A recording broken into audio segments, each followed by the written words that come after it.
The sea can be a dangerous place. Even with modern ships and modern technology, disasters can still happen. Collision, fire, and foundering can all lead to abandonment.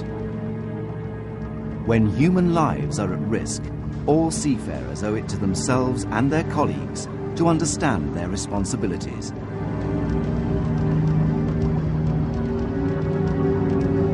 This series has been produced to supplement your ship's personal survival manuals, including the SOLAS Chapter 3 training manual and STCW requirements. This video looks at survival at sea after abandoning the ship.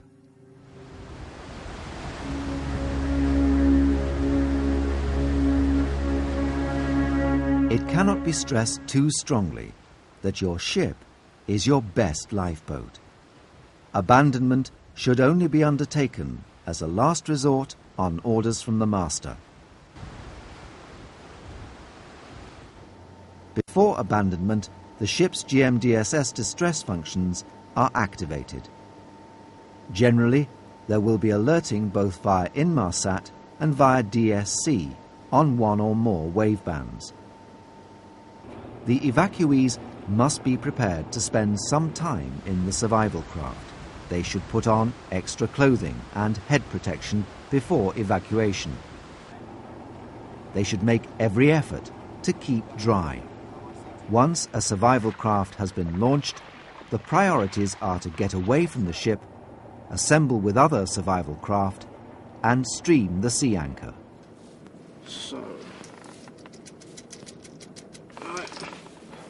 To conserve body fluids, everyone, without exception, must take the seasick pills. One for you. Okay, one for me. If there is more than one survival craft, they should be secured together. This is one of the tasks of the motor-powered boats. There are 4 principal dangers to be faced. First, drowning. This is fatal in minutes. Second, the inability to maintain body temperature. This will be fatal in hours. Third, lack of water, which takes a few days to cause death. And fourth, lack of food. This only becomes a threat to life after several weeks. Right, Dave, if you'd like to go, look out. Their priorities then are first to protect themselves against drowning and exposure.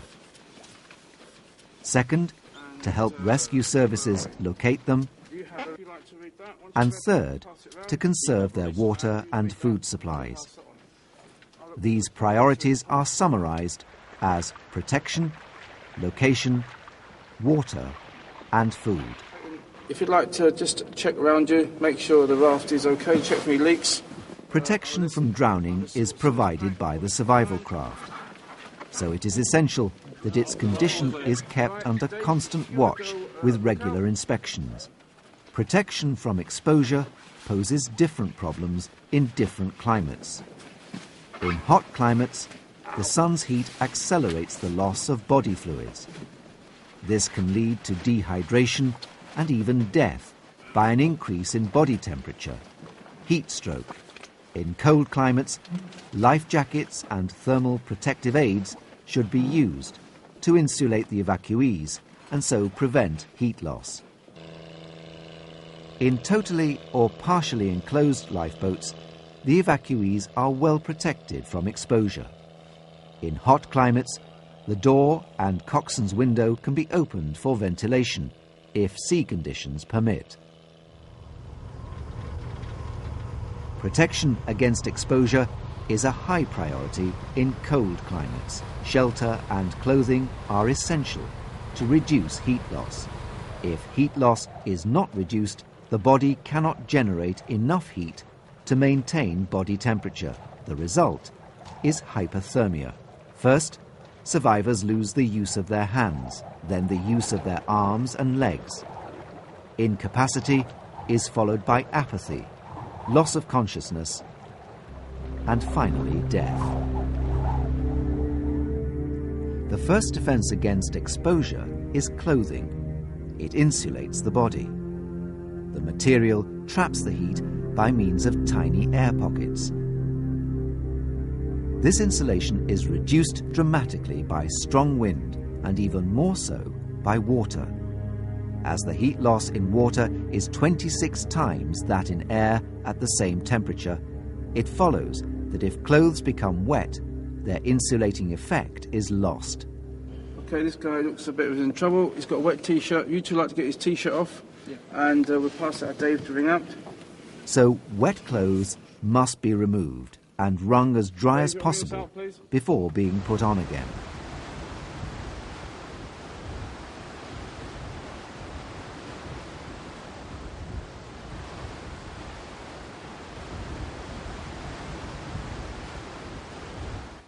The life raft entrances must be closed. Evacuees must make every effort to stay dry and to keep each other warm. In survival situations, cold as a killer is second only to drowning.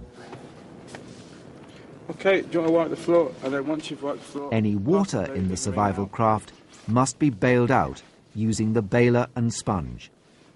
Keep one sponge away from salt water. It can then be used to collect condensation from the inside of the canopy or exposure cover. Once dry, if the floor is inflatable, it must be inflated in cold climates or in cold water conditions. Occupants should huddle together for warmth, but must ensure that the stability of their craft is not upset. The evacuees may have to deal with delayed shock, hypothermia, and overwhelming feelings of depression, confusion, despair, and possibly panic. The survival chances of evacuees will depend upon their training, their equipment, and their mental attitude, their will to live. This will be greatly influenced by the leadership of those in charge. Strength of mind will often be more important than strength of body. Those who find that they can act positively must assert themselves. Keep people occupied and organized into a team. Check the survival manual for information and instructions. Okay, and Mario, if you go inside lookout. Watches should be established with one inside lookout and one outside lookout as a minimum. Speak up loud. David, yeah. How do you feel? Yeah, I'm alright. They must be maintained on a 24-hour basis. Changeovers should be frequent, particularly for the outside lookout. The inside watchman checks on injured personnel and on the state of the survival craft. It's a good idea to have a regular roll call. This helps check that the evacuees are not suffering from hypothermia or excess carbon dioxide. Carbon dioxide can build up rapidly, and so the life raft will need to be vented regularly. The outside lookout keeps watch for rescue ships and aircraft, or any survivors. He or she will bear the responsibility for the second priority, location. The EPIRB, SART, radar reflectors and VHF radios will help the rescue services locate the evacuees.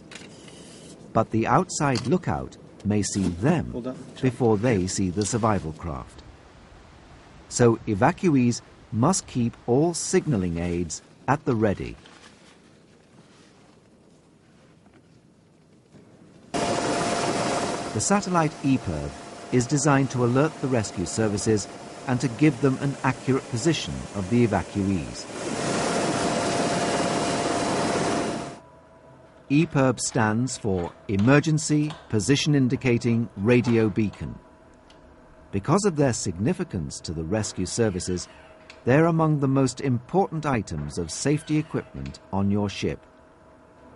Satellite EPIRBs form part of the equipment a ship needs to carry to comply with the Global Maritime Distress and Safety System, the GMDSS.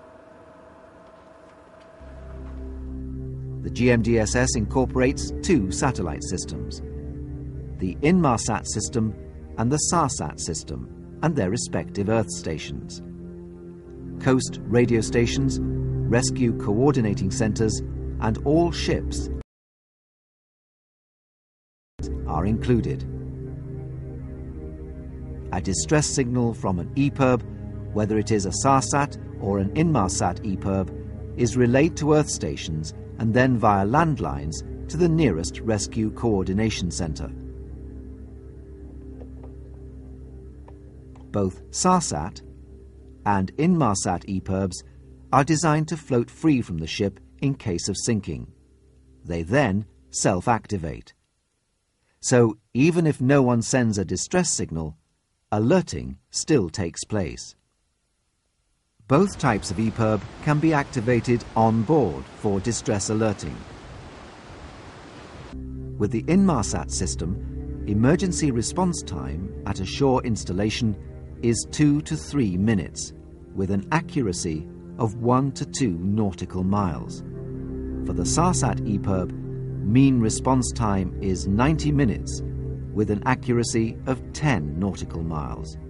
But of course, the actual arrival time of the rescue services will depend on local circumstances.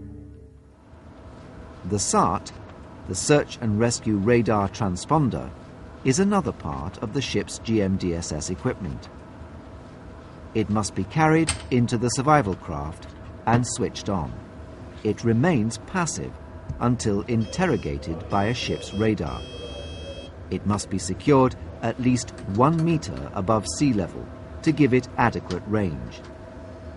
Many survival craft are fitted with special brackets for this. The SART will help the rescue services to pinpoint the survival craft. Do not use the pyrotechnics until the rescue services are in sight. The supply of them is limited. Always read the instructions carefully before use. Each pyrotechnic will be contained in its own individual water-resistant casing.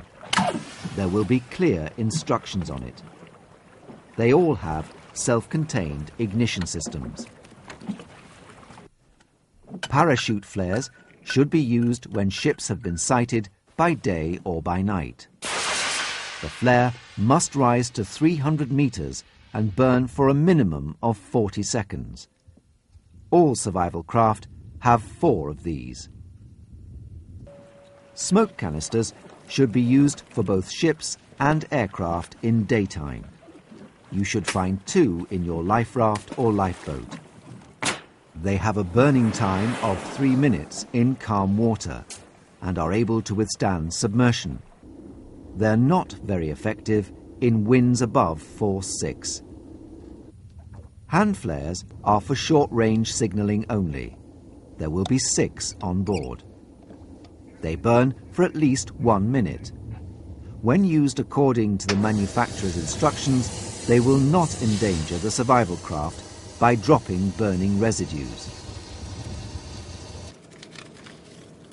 Another means of signalling is the heliograph. This simple device for reflecting the sun has an effective range of at least 5 miles.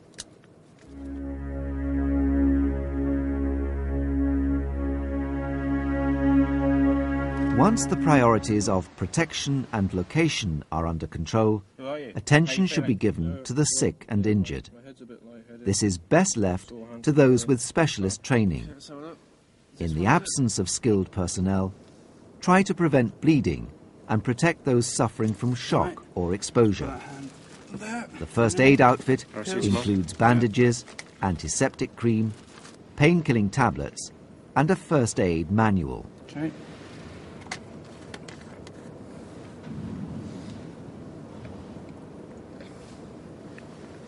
Shock is a state of collapse that may occur after any serious injury. Victims should be kept warm, laid flat, and if conscious, given frequent sips of water, except for those with stomach injuries. In very cold climates, frostbite is a possible hazard. It occurs when the flesh actually freezes. The consequences can be severe. Survivors must always be on the lookout for it in themselves and in others. This is why the outside lookout must be changed frequently, and warm headgear must be worn.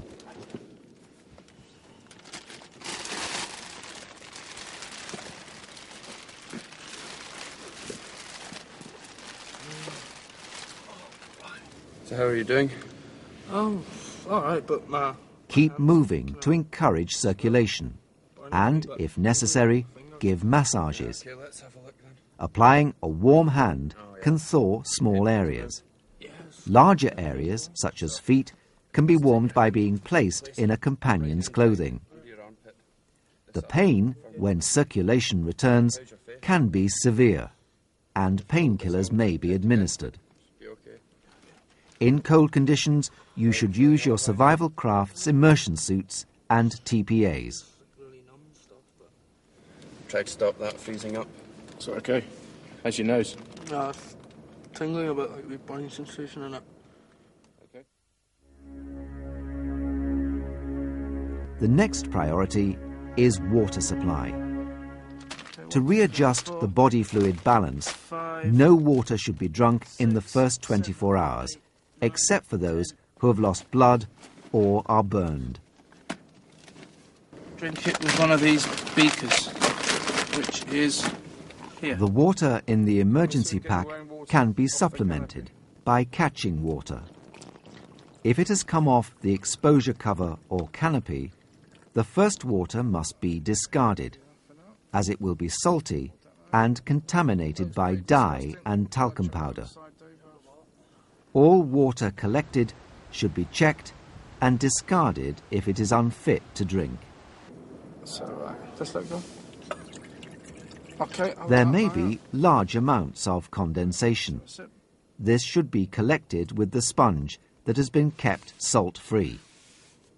Some life rafts have desalination kits, but these only purify a specific quantity of water. Others are fitted with portable reverse osmosis pumps. Be sure to read the instructions properly before using them. Everyone should have a bowel movement within the first 24 hours, while they still have sufficient body fluid to lubricate it. In a survival craft, you will get to know well your fellow passengers. After 24 hours, a water ration of 1/4 to 1/2 litre should then be issued daily. It is recommended that the daily ration be issued in 3 equal parts, at sunrise, midday and at sunset, to each survivor. The ration should be drunk slowly, keeping the water in the mouth before swallowing. Water is needed to remove salts from the body. Never drink seawater or urine, as these will have the opposite effect and will kill you much faster than slow dehydration. Drink the water slowly now. With the reduced water intake, urine will be very dark. No food should be consumed except for the carbohydrate-based survival craft supplies, unless water is in plentiful supply. A well-nourished person can survive a month or longer without food. So worry about the water rather than the food. Okay, Rob, there's your ration. Alcohol has no place in the treatment of hypothermia or in any survival situation. If any has been brought on board, it must be discarded. Keep the bottles for holding rainwater. Take that out, please. Smoking may present a problem. It is a potential hazard to a life raft or a lifeboat, and non-smokers may object. The coxswain must insist that smokers pool their cigarettes to avoid bad feelings as supplies run out. Although being in a survival craft may be uncomfortable, you are far more likely to survive there than in the water.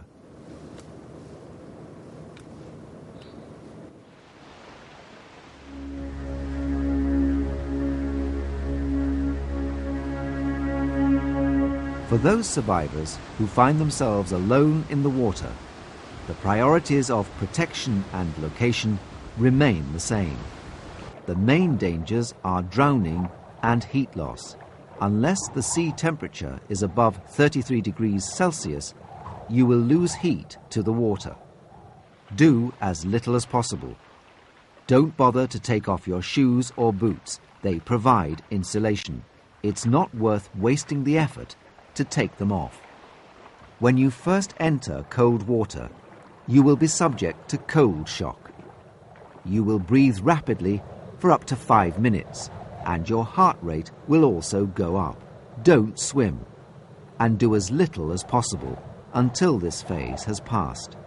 After that, maintain your body heat by tightening up any wrist, neck, and ankle fastenings of your clothing. In rough conditions, turn your back to the wind and waves to keep your mouth and nose clear of spray. Movement uses up energy and also increases heat loss by moving water in and out through your clothing. Keep your legs together. Keep calm. Draw the knees up and tuck the arms into the sides. Preserve your energy by swimming as little as possible. Use your collar to protect your neck. Best of all, take a hat with you. The head and neck are the areas of greatest heat loss.